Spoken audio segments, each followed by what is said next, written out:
By now, we're all well aware that Microsoft Outlook is great for sending text messages, but what if you wanted to add some more flair or some interactivity to your email?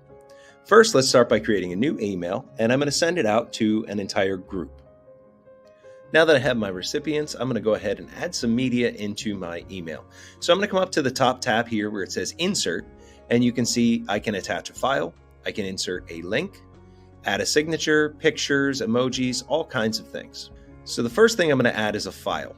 When I add a file right to my email, you can see that it shows up in the email itself. So if I'm creating a lot of text, I can give some directions and put the file right into my text. I can also choose to add a picture. This is great if you wanted to add a picture to your signature or you wanted to show students something from your Schoology page like this. Simply add a picture and it will insert right into the text of your message. To get rid of it, simply use the delete button like you would for anything else in your email. You can also add emojis or a table.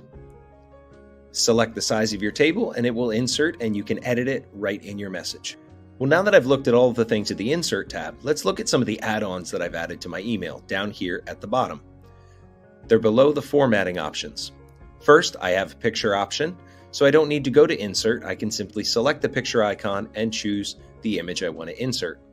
This is also where you find other add-ins that are useful, such as polling, if you wanted to send out a poll for your students, or if you wanted to add a GIF. These are all created using the add-ons feature that we'll look at in another video.